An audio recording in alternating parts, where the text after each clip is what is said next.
That's right. Another week, and week one is finally here as the Eagle Eye in the Sky podcast, fueled by Gatorade, continues. I'm Fran Duffy, and I think we've got a great show for you here on episode number 206. At the top of this week's show, we've got Chalk Talk, where I sit down with Greg Cosell, our first regular season installment of Chalk Talk, where we are going to break down the week one matchup between the Philadelphia Eagles and the Washington Redskins. A lot to dive into with both of these teams going into the regular season. What is it going to look like on Sunday afternoon? We will get into that in that discussion. And then Scouting Report is back here for the regular season. I'm going to break down my college notes on Darius Geis, the Redskins' second-year running back out of LSU. We'll see what I thought of him coming out of college just last year. But first, let's start things off with Chalk Talk. Let's get things going here with Greg Cosell.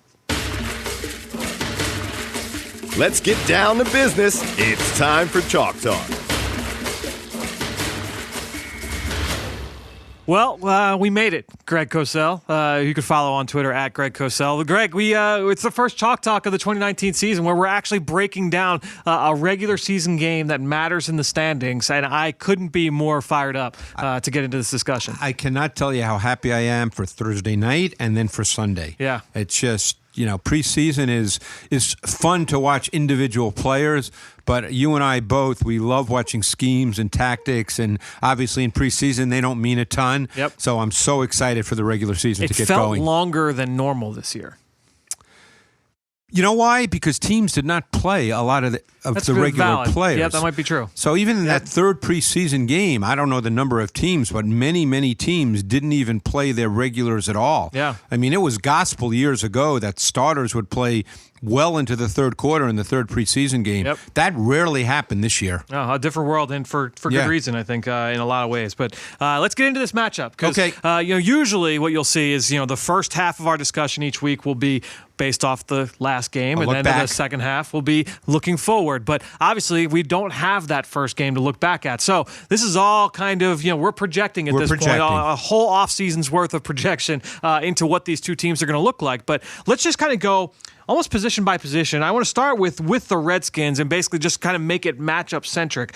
I think when you look at this Washington team, they decide the quarterback is going to be Case Keenum. Right. Not really a big surprise to me. Once Colt McCoy was injured, I think that kind of closed the book that it would be Keenum. I think this is a team that, with Jay Gruden, I don't want to say they rely on veterans, but it didn't surprise me that they went with Keenum as opposed with Haskins to start the season. No, and I think when you watch Haskins in the preseason, which I know you did, you saw the uneven nature of his play. Yep. You saw the positives, you saw the negatives, but I think you saw the fact that he wasn't truly ready to be a starting quarterback, particularly week one on the road against the Eagles. Yeah. That's a tough matchup. They don't want to have to scale things down because that's what you would have to do. For almost any rookie quarterback, you have to scale things down. They wouldn't have wanted to do that, especially to start things off against division rival. And so if you start to look ahead a little bit, we kind of know what Case Keenum is. Obviously, the Eagles played against him in the NFC Championship game in the Super Bowl winning season.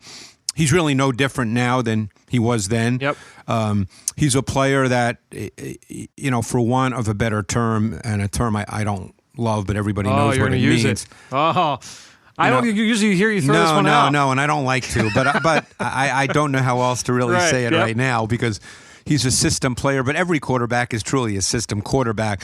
But the point is you want the rest of your offense to really work very effectively, and I think because of Keenum, they'll start their offense with the run game. Yeah, I think really when you look at what they've done in the past, when the Redskins are at their best under Jay Gruden, they're running the football and they're running it well. And I think when you look at Darius Geis coming back healthy, obviously missed all of last season with that torn ACL that he suffered last preseason. I think when you look at when they're at their best offensively, it's multiple tight ends, very wide, multiple run game, a lot of different things they do up front, and they want to run the football. Yes, and the pass game then becomes a rhythm timing pass game that works off of that. Yeah. Because I think when Jay Gruden is at his best and the Redskins are playing at their best, the pass game is rhythmic. It's not necessarily a downfield passing game. Sure, they'll take a shot here and there, but it's much more of a rhythm pass game, which is what Case Keenum is. Yeah. And at this point, we don't know if Dwayne Haskins is that. Right. But we know that that's what Case Keenum is if he's at his best. I mean, I think there was a throw in the preseason, and yes, it's preseason, but it doesn't matter. That kind of reflects what I think they would love to be able to do with Case Keenum.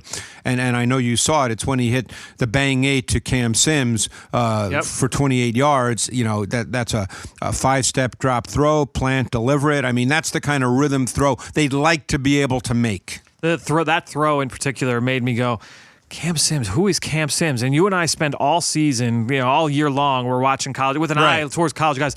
Every year in the preseason, a guy makes a play, and I'm like, Cam Sims, Alabama, right. I remember the name, but I don't know the name. But at the end of the day, I'm like, man, I did no work on this guy, and that was a hell of a play. Oh yeah, ended up not making the 53-man roster, Cam Sims. But but just the style play, the nature of the play. Exactly, it's a rhythm play. But to get back to your point, I think Darius Geis is a really critical piece of this Redskins offense, and I think they see him that way. He was drafted to be that. We know what he was at LSU. He's physical. He's urgent. He's aggressive. Yep. He can move the pile. He has great contact balance. Not a true burner, although he had some long runs in the SEC, but I wouldn't see him as... he's not a dynamic athlete. No. But he's got a very strong lower body, and it fits, again, what they want because ideally he's a sustainer and a grinder. The kind of back that if it's blocked for 3, gets 6 or 7, and all of a sudden you're in 2nd and 3, maybe 3rd and 2, and with Case Keenum as your quarterback, that's exactly where you want to be. Or if it was a rookie, that would be... Well, you want to be there regardless of who the quarterback is, yes. I think when you look at Geis, we talked about it last week, and it was from a fantasy standpoint. People I think are kind of forgetting what he was a couple of years ago coming out of LSU. A guy that can be, maybe not over the course of a 16-game season be a foundation, but certainly in any given week could be a guy that can handle 25 carries and be the focal point of your offense. No, and I think he probably could be a foundation back. We'll see. He obviously had the ACL, but guys do come back from that now. Size-wise, style-wise, with his physicality, he's a sustaining type back. Yeah. Whether he can last 16 weeks, that remains to be seen. Yep. But I think stylistically, he fits that kind of role as a foundation runner. Yeah, and they've got Adrian Peterson still there in the back, and a guy that obviously we know, at this point in his career, he's not what he was, but still has the ability to take on a large load if guys, is limited in any way. It's going to be interesting because I think both guys are volume runners. Yes. And you can't have two. Describe that when you say a volume runner for the listeners. What does that mean? I think backs who need more carries as the game progresses to feel comfortable and get into their own rhythm. Yeah. I don't think Peterson is a guy you put in for one series, give him the ball twice, then he doesn't see the field for 3 more series. I think they're both guys who need a lot of carries to be effective. They're 4-quarter type runners. You can't have 2 backs who are like that. You can't. There's not enough snaps to go around. Yep. So it'll be interesting to see how that plays out. Yeah, and they still have one of the best 3rd down backs in football in Chris Thompson, a guy who's been a thorn in the side of the Eagles for a long time. Just with his ability to make plays, not just as a runner, draws. They'll do some perimeter stuff with him as well, but then also in the passing game, do a lot of different things with him through the air, whether it's the screen game or vertical routes from the backfield. And you know what? I think that's a really important point you made about Chris Thompson in this given game, because one thing I think they'll look at, and this is what teams do. I spent a lot of this offseason talking to coaches, and every time I talked to a coach, the first thing I heard was it's a matchup league. That's what I heard all the time. And I think with Chris Thompson, what you'll see is they'll try to create through formation, maybe shifts, motions, personnel packages to test those Eagles linebackers in coverage. You think we'll see more 2-back stuff from them? Maybe we have in the past? I think because looking at their skill position player, we'll talk about the receiving core. It's not like this is a team that's really deep at wide receiver. No. So this is a team that, and we'll talk about this. And they parted ways with the 1st-round pick from a few years ago, Josh Doxson. Yeah, they're always kind of been a tight end-centric offense. Right. So my guess is they'll continue to rely on 12 and 13, but I wonder if they'll start mixing in Chris Thompson as a second back. They could, because like I said, I think when you look at this Eagles defense, one area you do want to test are the linebackers in coverage. Now, then it's up to Coach Schwartz how he wants to go about doing this, whether he's going to play man or zone. Obviously, if it's zone, it's a different scenario. Yep. But I think you want to see how these linebackers with the Eagles, because some of them will be new as far as getting meaningful playing time. You want to see how they can cover. Yeah. One of the most important things I think also to talk about with this Washington run game is just the multiplicity of it. You know, and that was one of the things that really impressed me, even going back to Jay Gruden's first and second season there, is, inside zone, outside zone, power, counter, split zone. I mean, you go down the list, long list of runs in that playbook. And, with that offensive line, look, you're missing Trent Williams, and was one of the best tackles in the game when he's on the field, no question. Changing the guard, literally at left guard. Eric Flowers stepping in now at left guard. Chase Roulier is back at center. Brandon Scherf is one of the best there is in the NFL at right guard. Top right guard. He's no question, one of the top great guards in the NFL. And then I think Morgan Moses is turned into a nice player. And he's moving a little bit better this summer than what I've seen in the past. And he's a big boy. Yeah. I think with this O-line, and I don't know what Jim Schwartz's philosophy will be, but I think you want to try to maybe do some things with slants, movement, because Sheriff's athletic. I'm not sure that the rest of the group is that athletic. Eric Flowers, who's the left guard, I assume he'll be the starter at left guard. It looks like he will be, at least to start the season. Right. Keep an eye on the rookie Wes Martin out of Indiana for later. Right, but I think he'll start. And I got to tell you, I know when he came out, a lot of people thought he was really athletic. I don't think he's ever played that way. So whether he tests athletic or not is irrelevant. He doesn't play that way. And I think with him, Roulier, Scherf's obviously an athletic guy, but I think you want to test those guys. Yeah. Even Donald Penn at left tackle, I assume he'll be the starter at left tackle. He will be. He's later in his career. He's not the mover he once was. So I think you want to test these guys, and it wouldn't surprise me if you see the Eagles with a lot of different fronts, a lot of different looks, and movement at the snap of the ball. Interesting. You try and see if you can get those guys isolated. Get those guys to have to move after the snap. Yeah, that'll be an interesting one to watch for sure in the passing game. While we're talking about the passing game, I mentioned it earlier, not a deep group of receivers, here in Washington. You mentioned they get rid of Josh Doxson, but they have a couple of young guys. Trey Quinn will be manning the slot. He's gotten a lot of buzz this offseason. Seems like he's a favorite of Jay Gruden. I would expect that he'll be maybe the most productive of these receivers out of the slot, kind of taking over that Jamison Crowder role inside. Terry McLaurin, the rookie, looks like he's going to be starting at X. I don't know what your thoughts are on him. He was the kid from Ohio State. He can run. Yeah, he can run, and he showed some savvy as a route runner as well. Wasn't productive, but I feel like he's got the ability to be a more productive NFL player. Yeah, so, and they still have Paul Richardson, I believe. Richardson's still there. It looks like he'll be the starter at Z. Then they've got Kelvin Harmon and Robert Davis as well. I think it's a work in progress group. I mean, in all honesty, I think they obviously kept the five guys they thought were the best five. But I think given who they are, they're not sure yet either, because there's no way you can know about McLaurin. There's no way you can know about Kelvin Harmon. Richardson, we kind of know what he is. He was banged up last year too, if I remember right. But I mean, he's a more of a vertical guy. I remember when he came out of college, he could run. I know he's had some injuries, but he's probably still that guy. I don't know your thoughts, but I did not love Kelvin Harmon's tape in college. Yeah, I mean, that's why he was a day 3 pick. I think, because a lot of people were really high on him in the media, but I think you and I kind of saw him the same. Yeah. So, I mean, again, I think there's a lot of unknowns for them at the wide receiver position. And, again, as you said when we started speaking, Fran, it's week 1. We don't know exactly what the snap counts will be for these players, and we don't know exactly what they'll be in a regular season game. Yeah, and so you look at the matchups here with this Eagles secondary, and you've got Rasul Douglas, you've got Avonte Maddox, you've got Sidney Jones, you've got Ronald Darby. It'll be interesting to just watch those matchups in the secondary and just how the Eagles are going to play it. What excites you about this Eagles secondary going into the year? Well, I think they do have some question marks at corner at this point. Darby's coming off a major injury. Yes.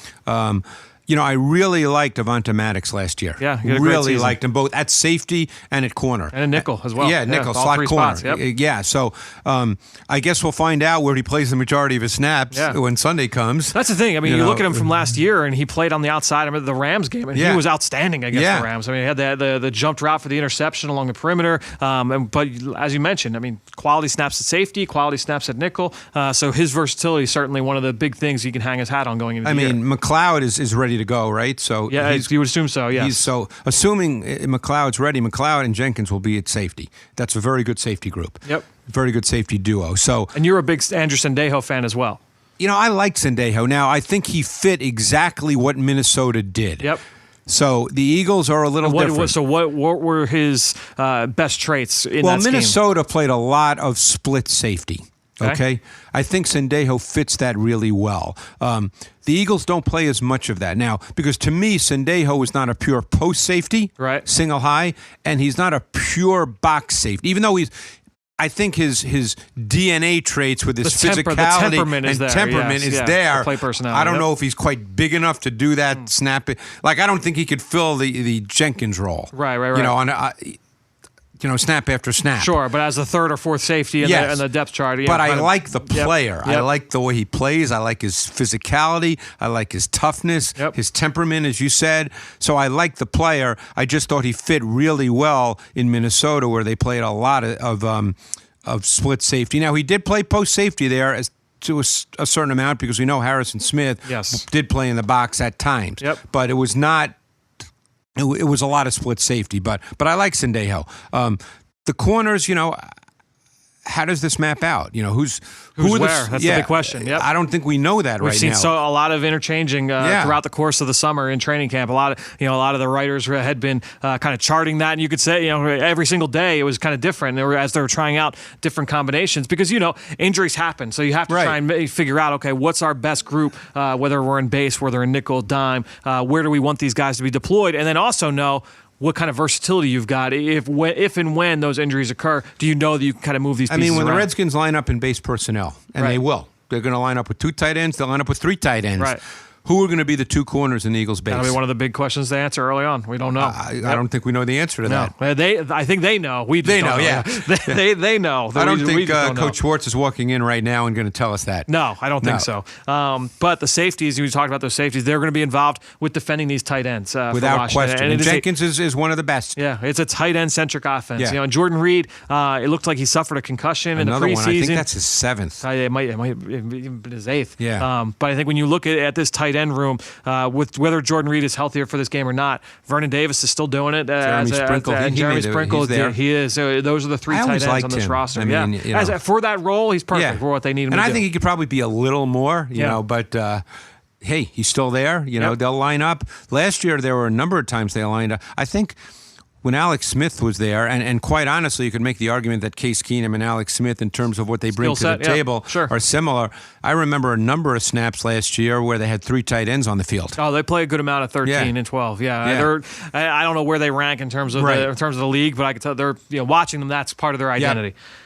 Well, that'll be for that offense. It's going to be, to me. I think you look at this offense, and it's as we talked about at the beginning. They're going to want to run the ball. Tight end centric, try and find your matchups. And I don't think they're going to be a team that's going to consistently score 30, 35 a game, but they're going to try and find different ways to beat you. I don't want to say dink and dunk, but they're going to try and match up your way. If they're to down hit the field. explosive plays, they're going to come out of base personnel in normal down and distance situations. Look, no team wants to be in 3rd and long, obviously, but I think they're not equipped at all to be in 3rd and long. Sure. On any kind of consistent basis. Right, exactly. Well, let's go over to the other side and just what this matchup looks like. To me, this strength of this this Redskins team is that front 3. You could say the front 7, the front 4 when they're in nickel, however you want to put it. That defensive line. It's good. It's very good. Now, they lost Preston Smith. Yes. And he was a good pass rusher. Correct. So replacing that, we'll see if it's Ryan Anderson starting, who's not the pass rusher that he is. Or Montez Sweat, who I thought he flashed. He had some moments. It'll be summer. interesting because I went through all their sacks, and I would say a high percentage. I didn't chart every one, but a high percentage came just with a 4-man rush. Yep. Their sacks did not come off blitz. Yep. They like to stunt, but they're not a huge blitzing team. Yes, a lot of stunning, but they didn't bring an extra rusher. Right. So, assuming they stay with that philosophical approach. Yep. Then the burn's on the Eagles' offensive line. Sure. Yeah, it's a really interesting group. And let's talk about Dayron Payne, who really flashed top 15 pick a year ago out of Alabama. Love that kid. This summer, I don't know how much you've watched of that defense. He's been really, really impressive once again. I like him more than Jonathan Allen, who's a good player too. I agree. Who's a good player too. Payne has the ability, in my mind, to be a elite, if not like at the very top rung, like just below in terms of being an interior defensive lineman in this league. He's really active. He can get after the quarterback as well as elite. He's really good. They also have one of the best D-line coaches in the league in Jim Tomsula. That staff is full. Greg Minuski's the defense coordinator, but Ray Horton is there coaching DBs. Rob Ryan's coaching linebackers. Thomas Sewell on the D-line. There's a lot of accomplished defensive line or defensive coaches in that room. They've got Ryan Kerrigan. They've got Jonathan Allen. He's a good pass rusher. They've got Yep. Deron Payne. Yep. And now they've got to find that fourth guy, and obviously maybe it's Montez Sweat. Yep. You know, but and if he turns out to be a player early, Yep. then they've got a pretty good front four when they're in their sub. Yeah, so with Sweat, what I saw this preseason was a guy that, and I want to get your thoughts on him coming out of Mississippi State, a guy that showed flashes against the run, and he uses his length well. Right, He's able to hold up at the point of attack, but also some nuance as a pass rusher, which I thought we saw a little bit of that at Mississippi State. Yeah. A guy knows how to use his hands independently, has a little bit of a plan to him. He's not going to wow you with his overall physical tools, although he tested like a freak at the combine, and that helped him. But I don't think you necessarily think he played saw exactly that. like that. Yes, exactly. You didn't But he's see certainly that on not film. stiff. No, he's not. No, I mean, I wouldn't call him stiff. Yeah, so what were your thoughts on him coming out? I liked him. You know, I thought he was a pretty good speed to power guy. Yeah, he has an idea of what he's doing. I thought the quarterback. You know, one of the things I look at, and again, not being a D-line coach, and I can't sit here and tell you exactly where hands should be placed, you know, but I thought the one thing you do notice is when a guy can play off initial contact. Yeah.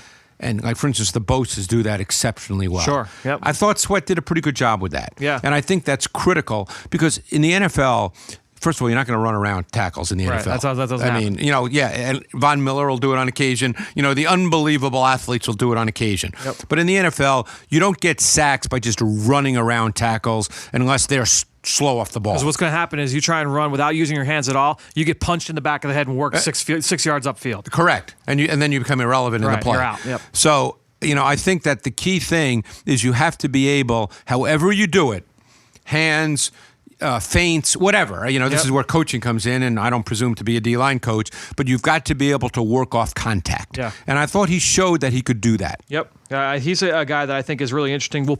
My guess is, and look, don't discount it. I loved Ryan Anderson coming out for what he was. I don't think really Sweat is going to play in their base 3-4. Yeah, well, I don't know. That's early on. Early on. I yes. think it'll be Ryan Anderson. Yes, because he's been there, and he's a great run defender. That's the thing about Anderson. He's a great run defender, and he's pretty athletic. Yeah, I really liked him coming out of Alabama. Yeah, he's a good player, and they've also been working in Casanova McKenzie, who was an inside backer at Auburn. He's been playing off the edge for them, which I found to be kind of interesting. One guy we haven't talked about yet in that front is Matt Itis, who got a big deal recently. And by the way, he had something like 8 sacks last year. He's quick. A He's really quick son good of a gun, player. man. Yeah, he gets into the backfield. Very disruptive player, and does. Or really, we talked about their stunts. Right. He's great working off stunts. He's one of the better players I think in the NFL at being able to work off games and twists. No, he's a player that should be mentioned. I'm glad you brought him up. Yeah. So for the Eagles, from an offensive line standpoint, I would imagine you'll see the Lane Johnson, as long as he's healthy, Lane Johnson matched up on Kerrigan for most. Kerrigan normally lines up on the left side of their front. Normally. And so then you'll see whether it's Ryan Anderson, Preston Smith matched up on the left side with Peters. Smith's not there. Or, Montez Sweat matched up against Jason Peters. Jonathan Allen usually at right defensive end, so you'll see some of Peters and Sayamalu. Payne over the center, so you'll see him against the guards and against Jason Kelsey. And then Itis against hopefully Brandon Brooks. We'll see if he's able to go. If not, then Halapoulivaati Vaitai. That'll kind of be the matchup. Expect lots of twists, so the Eagles will have to have everything buttoned up from a communication standpoint going into this game. You and I have done segments in the past on the one specific blitz in particular where they work those linebackers off of stunts. We'll see. They tend to be a little bit multiple there. Now with those backers, who is Hamilton? I assume he's one of the starters. So Shaun Dion Hamilton, who's a second-year player. Another Alabama kid who's had injury issues in the past, but he is healthy right now. Paired with Jonathan Bostic, an athletic former kid out of Florida. Straight line athletic. Always been a little stiff, but he's been with a lot of with a lot of teams. He has. Yeah. He was in Pittsburgh last year. Yeah. Was drafted by Chicago, was a second-round pick. Probably not a nickel player. Or a probably dime not. player. I think they're going to rely on him to be. They may to start. They Unless may. They played a lot of dime last year. The wild card there will be Josh Harvey Clemens, who now has made the full transition to linebacker for them. Former college safety at Louisville, was a 5-star recruit, I believe. Initially, he went was to Georgia. their dime player last year. Yeah, exactly. And I thought he played it pretty well. To be honest, with you. He's that kind of guy. I mean, that was the role that you envisioned for him coming out of so I Louisville. guess I don't know. I don't see him playing linebacker in their base, but I think you'll see him playing in their subs. Yep. And Cole Holcomb, a rookie out of North Carolina. Did you get a chance to do him? I didn't, but he tested well. He tested well, and we had Mark Bullock from The Athletic. I don't know if you follow Mark on Twitter. Does a great job covering that team, especially from an X's and O's standpoint. Said that Holcomb was a favorite of Jay Gruden and may work into as early as mid-season as a starting player for them in that defense. So we'll see if he's taken over for Jonathan Bostic. But Bostic to me is a guy that is the definition of fast flow. React to the first movement, first color, he's going. So misdirection, different things to kind of work his eyes in the backfield, get him going one way, and then go back the other. Bostic is very much, and not the exact kind of player, but very much like Zach Brown with the Eagles. Yeah, okay. They're good enough to stay in the league and good enough to be starters, but something must be missing because they play with a lot of teams. Yeah, it's Bostic, but he is rangy. He is explosive. Right. A guy that certainly can make plays sideline to sideline. We mentioned Sean Dion Hamilton, but coming in, they acquired Reuben Foster last year. He ended up he's out for the year, so he's not playing. They got rid of Mason Foster. Got rid of Mason Foster. They got rid of Zach Brown. So huge turnover at the linebacker position for that team. Let's go over to the second level now, or the third level, I should say, and talk about that secondary. A lot of, I would say, most of the same players. One big change: Landon Collins stepping in at safety. Big free agent acquisition for the New York Giants. Well, it appears that it'll be Landon Collins and Monty Nicholson at safety. So, what do you think of that duo in general? I think they're both strong safeties. Interesting. And I'm curious to see how that plays out.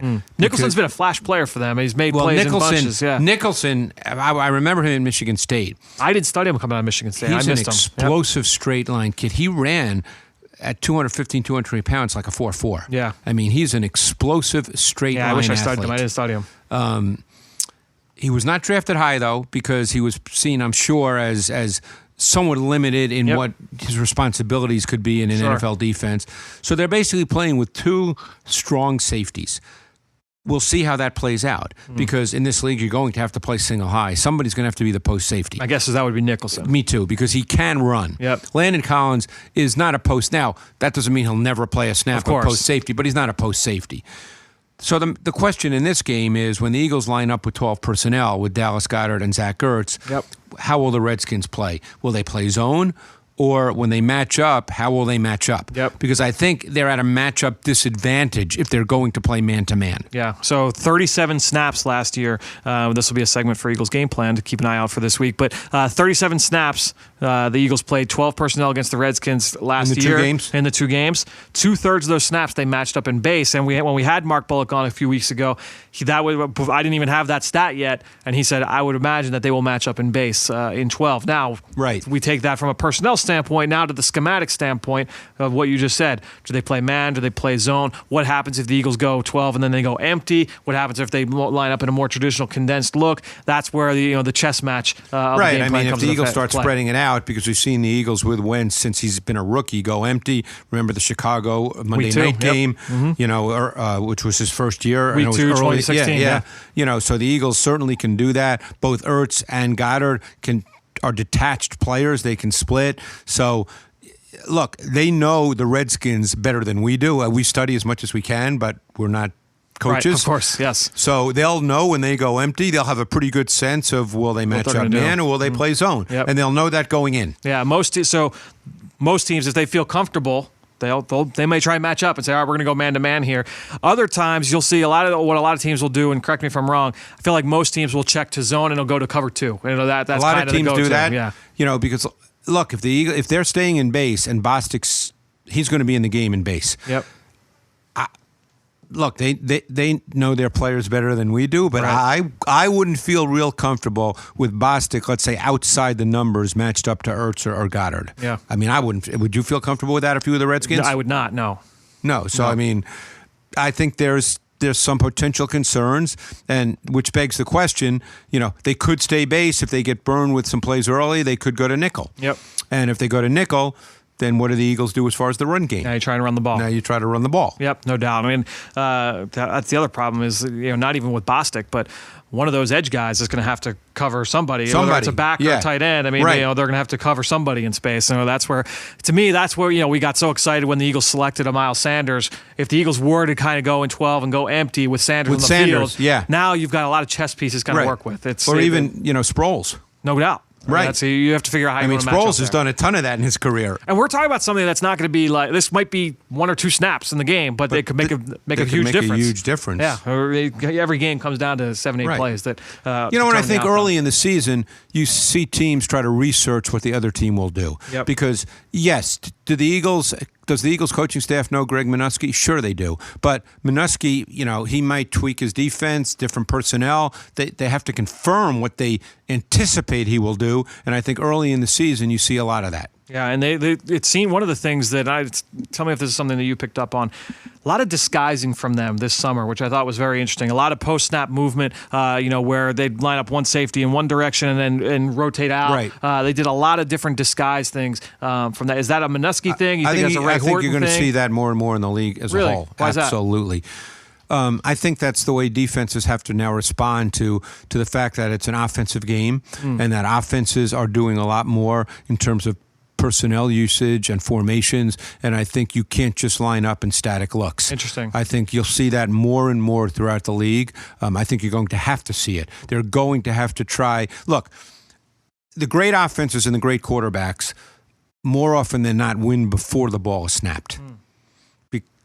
So what you have to do as a defense is make it more and more difficult for them to get a clear picture of what's happening before the ball is snapped. Yeah. You've got to make the quarterback, even the great ones, think through the play. All it takes in the NFL, as you know, Fran, is half a beat. If a quarterback, is indecisive for half a beat, the defense wins that down. Yeah, so there might be some feast and famine there. Right. At times you can kind of disguise yourself out of coverage where guys may be out of position, but Correct. You're hoping that you can get some big plays out of it as well, whether it's sacking the quarterback or creating a turnover. No question. And you're not disguising on every single play. Of course, yes, right? exactly, right. Sometimes you line up and play, but, depending on situations, you'll do that. Yeah, it was one thing I noticed just watching the Redskins. It seemed like they were doing a little bit more than what I had seen from them. Well, and they have to practice it in a game situation, at game speed. Yeah. So, big keys for the Eagles offense going into this game against this Redskins defense. How do you see it? Well, I guess what I'm most interested to see is what the balance is between 12 personnel and 11 personnel. Yeah. Because they've got a pretty good receiving core, too. Yes, they do. We didn't even discuss the wideouts. They've got a pretty good receiving core.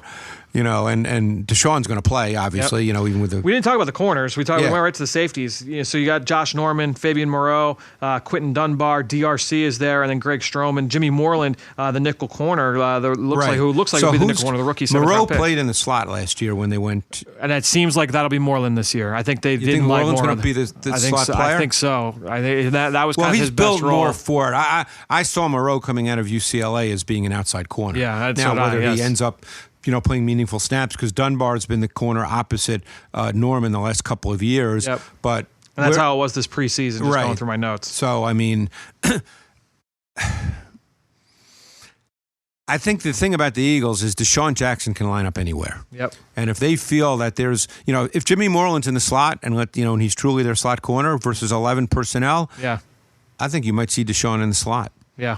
At times, because he can still run. We actually went through some of his stuff from last year, and I know you probably did as well when they signed him. Yes. He still can run now. Absolutely. He runs by people. The thing that stood out to me about Deshaun, and we've talked about this really over the last couple of years, whether they're playing the Bucs, even the last year when he was in Washington. Right. Is it's not even just about the speed with him anymore. He's just become such more of a nuanced route runner, and that allows him to be a little bit more versatile than he was when he was here in his first tour. See, it would not surprise me to see this particular personnel package and formation for the Eagles. All right, let's see. 2 tight ends, close formation to the boundary. All right, so 2 tight ends, both on the line of scrimmage to the short side of the field. Side of the field.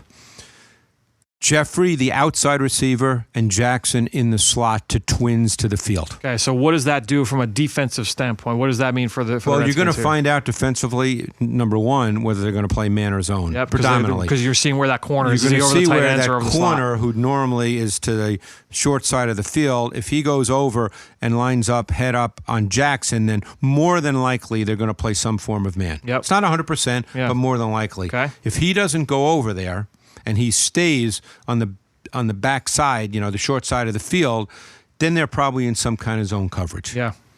And the thing is you take Jackson in that spot and you run him on those over routes or deep crossers, that becomes tough to defend. The Redskins, and correct me if I'm wrong, I don't believe they've been a corners over team. Not consistently. Yeah, you know? because I'm thinking of how they use Josh Norman. Yeah. I don't recall that being a consistent thing with them. So, I mean, I would not be surprised to see the Eagles line up with that personnel package 12 and that formation and see how the Redskins play that. Because the thing about that formation, too, is it also pretty much dictates one-on-one with Jeffrey against the corner on the outside. Well, that's what I was going to bring up, is when you have a defense that kind of has that identity and you don't want to say that they're predictable, but all right, chances are this is how they're going to play if we line up in this look. It goes back to what we talked about with empty. Teams know all this stuff. Yeah, exactly. I spent time with Yes. coaches this offseason, had a chance to go to some training camps, and coach, they know all this stuff. The NFL's not about fooling people. Coaches coach what they do. I mean, they do what they do what they do, right. and coaches know. Yes. So they've got their identity. But Greg Minuski's been coaching a number of years as a D coordinator. Right. The Eagles have seen him twice a year for how many years, when he tweaks something here and there. Right. Yeah, but he's not going to have a whole new defense. Yeah. So that gets back to what I was saying, where if as an offense, this is what the defense is going to do from a coverage standpoint. When we line up in this look, now you're calling plays that attack that kind of coverage, and that's what game planning is all about. Right. It's going to be, and you have plays in your playbook that do that. Maybe you're putting in. Sure. Does a team put in a new play in a given week? Yeah, but it's a new play within the concept of what they do. Right. In other words, all of a sudden, Doug Peterson's not going to put in a play from Mike Leach. He's going to put in a play that's sort of within what they do that is just a little different to attack something that they feel they're going to get. Although the mesh concept from Mike Leach is a big staple. It's funny you say that because I spent time this summer with a coach who's been in the NFL he's now retired. He's coached in the NFL for close to 40 years. Okay. Good friend of mine. Came and spent a day with me this summer. We watched tape, talked ball.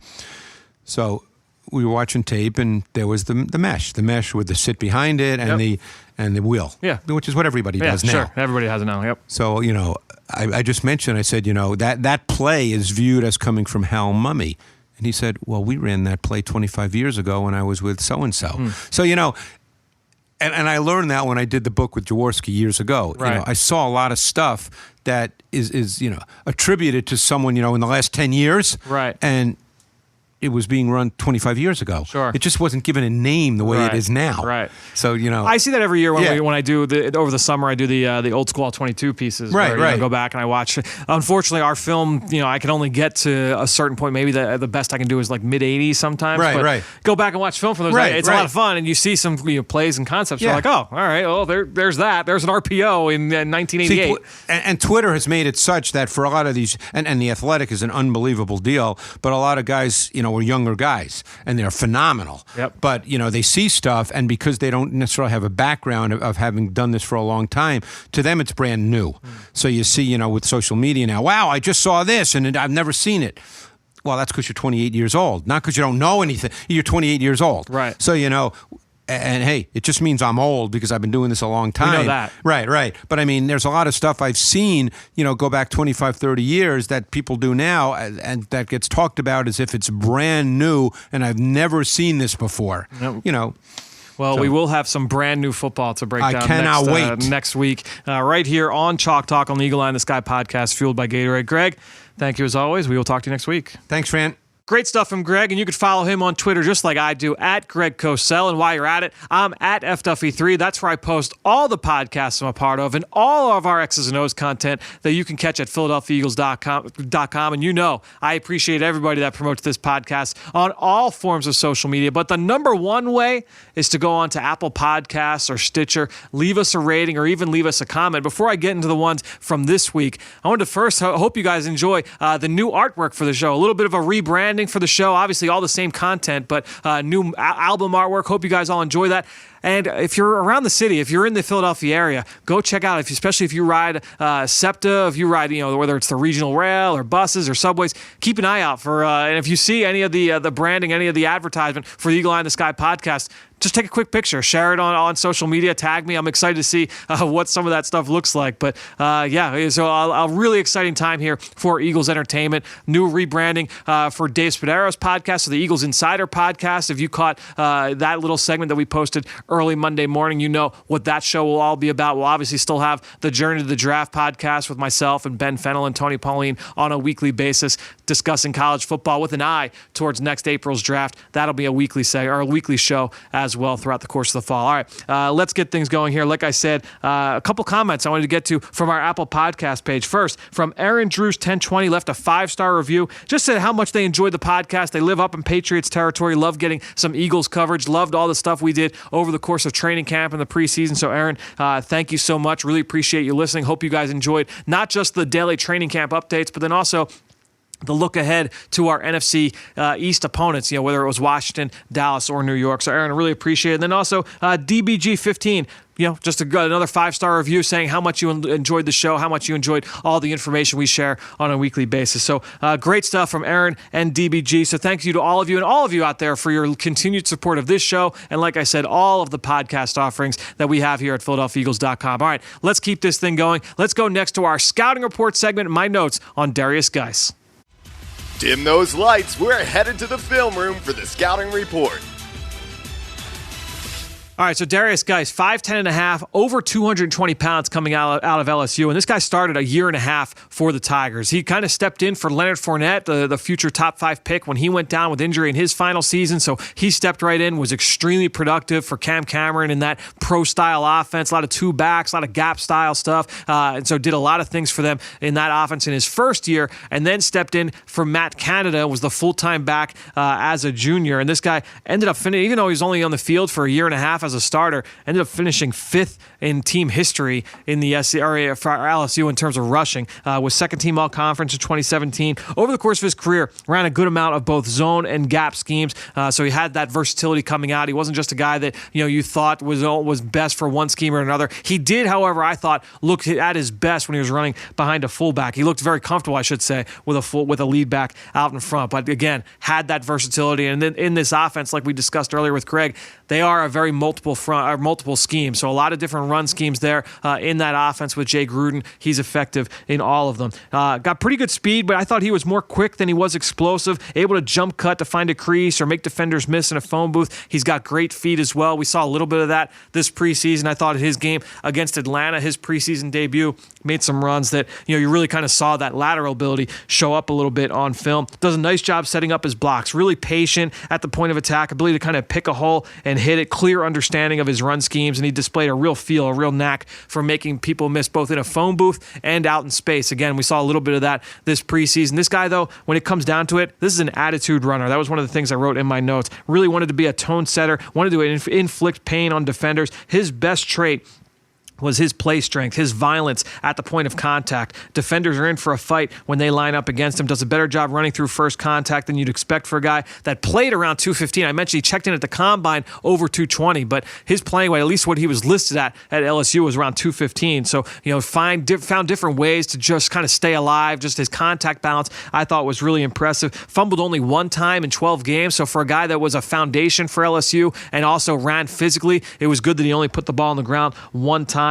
Did have a couple of drops, but I thought he was serviceable as a receiver. That was probably one of the bigger questions, was what can he be on third down for you? And we'll get it right from there. We'll get into the negatives. Like I said, had some drops, was effective in the screen game, but not a guy that you were moving all around. He was not that kind of satellite back, more of a guy that you want in the backfield. You can do some things with him in the passing game, but you wondered, okay, what is he going to be for us as a pass catcher? And then also in pass protection, I didn't see that same kind of violence and competitiveness that we saw from him as a runner. So I wanted to see him get better as a blocker. We'll see this Sunday if that's something that he has continued to work on. I thought his upper body was really, really strong. You saw him lower the shoulder into people. You saw him kind of, throw that stiff arm. He had the ability to kind of shrug things off in his upper body. I did want to see him get a little bit stronger in his lower half. I thought if you took a shot below the waist that he did go down a little bit more often than you would want to see. But overall, this guy was a really competitive runner, a guy that I thought was a really good back. Patient, quick, ran hard, not overly dynamic, and won't wow anyone with his short area burst, but a guy that I thought had the ability to be a primary ball carrier, not a foundation like what we'd seen from like a Zeke Elliott, where the offense flows through them over the course of a 16-game season. But any given day, like I mentioned with Greg, at any given game, he has the ability to be a 25, 30 carry a game kind of player if that's the way that you want to play offense. So the Eagles, from a defensive standpoint, he's the guy to me that you've got to make sure you stop Darius Geis and that run game. Make them one-dimensional in this game, and I think you'll find some success on the defensive side of the ball. So great stuff this week. Really excited to get things going here in week one. Great stuff from Greg and all of you out there listening, whether you're on Apple Podcasts or Stitcher, TuneIn, Spotify, Google Play, and of course on PhiladelphiaEagles.com and the Eagles mobile app. Thank you again one more time. Take a few seconds, go rate the show, leave us a comment. It's the number one way to support the podcast. But that being said, I think that'll do it. Another show in the books here on the Eagle Eye in the Sky podcast, fueled by Gatorade. For everybody here at the NovaCare Complex, I am Fran Duffy. We will talk to you next week.